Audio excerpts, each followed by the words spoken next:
Christopher Lee was an iconic figure, a cinematic legend whose deep voice and commanding presence made him unforgettable on screen.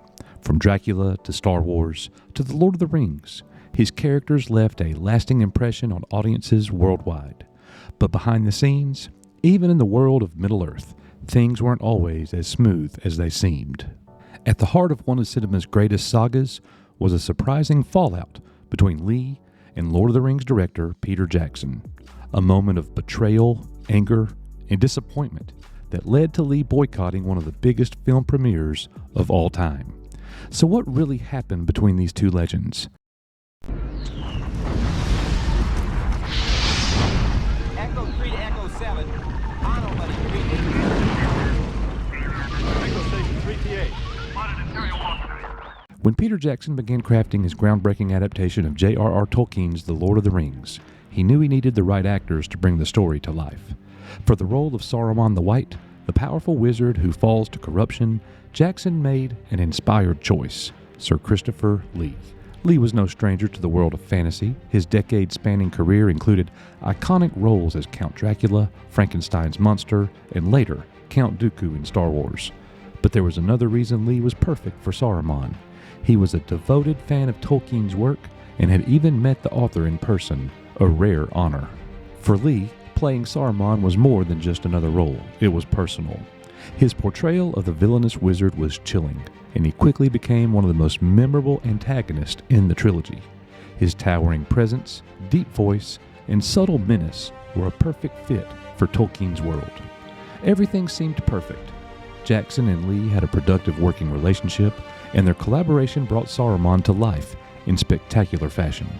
But as the production of The Lord of the Rings, The Return of the King approached, tensions began to simmer behind the scenes. As filming wrapped on The Return of the King, the final movie in the trilogy, Jackson faced a difficult decision. He had shot a climactic scene for Saruman that was intended to appear at the start of the film, showing Saruman's final confrontation with the heroes at Isengard. In the original plan, this scene would provide closure to Saruman's storyline, which had left audiences hanging at the end of the Two Towers. In the original plan, this scene would provide closure to Saruman's storyline, which had left audiences hanging at the end of the Two Towers.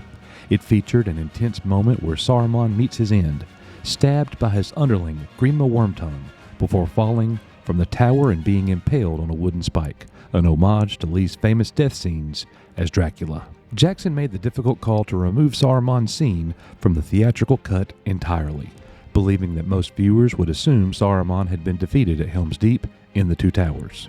Instead of seeing his dramatic end on screen, Saruman's fate was left ambiguous for moviegoers who hadn't read the books. The decision sparked an uproar among fans. Saruman was one of the most significant villains in the trilogy, and his exclusion from The Return of the King left many wondering what had happened to him. Jackson promised that Saruman's scene would be included in the extended DVD edition for the film, but for Christopher Lee, the damage had already been done. Lee was heartbroken and angry. When he saw a private screening of The Return of the King, he was shocked to realize that his scene had been cut. In a 2011 Q&A with students at University College Dublin, Lee recounted his reaction.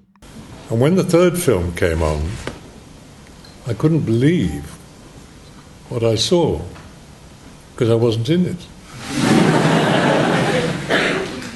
And the scene is one of the most important scenes in the whole trilogy, because it's Saruman, the great mortal enemy, the most evil of them all, against the Fellowship.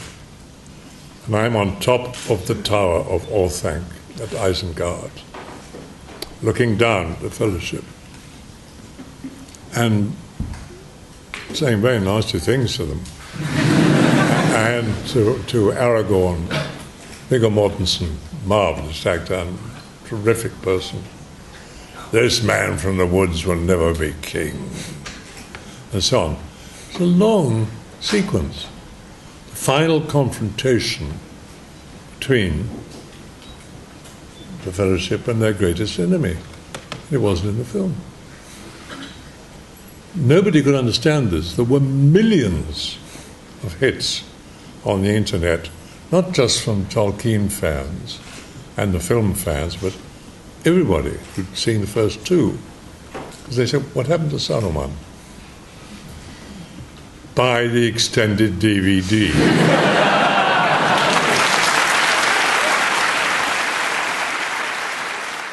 For Lee, the scene wasn't just about his performance. It was a crucial part for the story.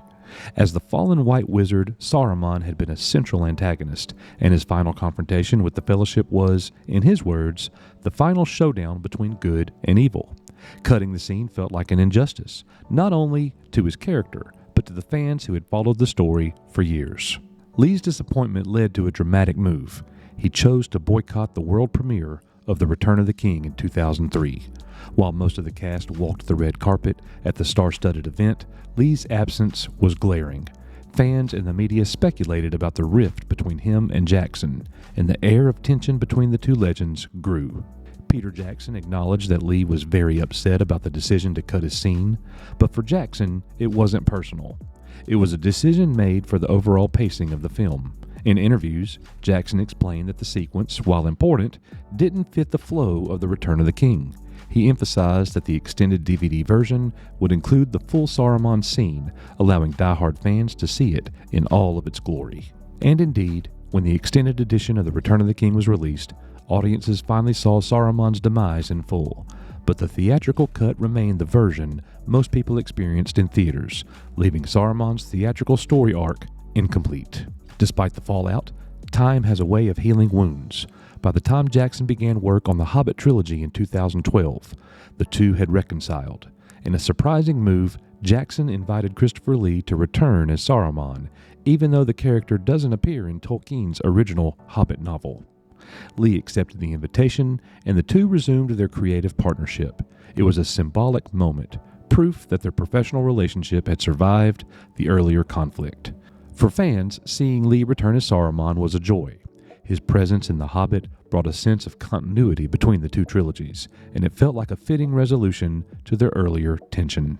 Though their falling out over The Return of the King was a brief but dramatic chapter in the saga of Middle-earth, it didn't define the relationship between Peter Jackson and Christopher Lee. Both men continued to respect each other's work, and their collaborations helped shape two of the most beloved fantasy trilogies in film history. Sir Christopher Lee passed away on June 7, 2015, and will forever be missed by his fans.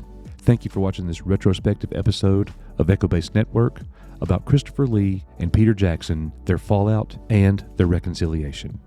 As we always say here, we are, you are, Echo Base Network. May the Force be with you. See you guys on the next one.